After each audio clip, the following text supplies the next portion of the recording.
ప్రతిపక్ష హోదా ఎవరు ఇస్తారే? ప్రజలు ఇస్తారు. నాకు ముఖ్యమంత్రి ఇస్తే నేను అసెంబ్లీకి వస్తానంటే నేను ముఖ్యమంత్రి ఎవరిస్తారు? ప్రజాస్వామ్యంలో ప్రజలు ఓట్లేస్తారు. ఏ పార్టీని ఎక్కడ కూర్చొని పెట్టాలో వాళ్ళు డిసైడ్ చేస్తారు.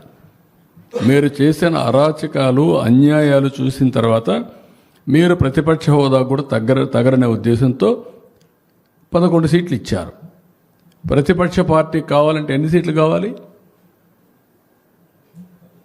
18 కావాలి. 18 ప్లస్ 19 కావాలి.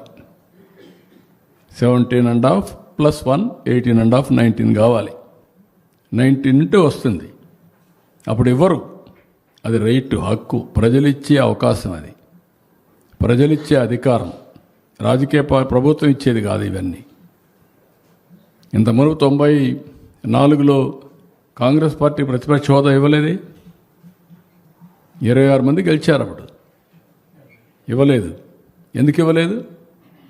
వాళ్ళు అడగలేదు, మేము రావనలేదే. వాళ్ళు అప్పుడు వాళ్ళకు ప్రజాస్వామ్యం అంటే తెలుసు కాబట్టి. బెదిరిస్తే వచ్చేదనుకుంటే ఎట్టవుతుందండి? ఎక్కడ బెదిరిస్తావు? ఎందుకు ఇస్తారు? ఆ రోజులు అయిపోయినాయి. బ్లాక్మెయిల్ చేసే రోజులు కూడా అయిపోయినాయి. ఇంకా మళ్ళా గొలగరాయి డ్రామా, కోడికత్తి డ్రామా, గొడ్డల వేటు డ్రామా. గొడ్డల వేటు గుండెపోటు నేను నమ్మాలా?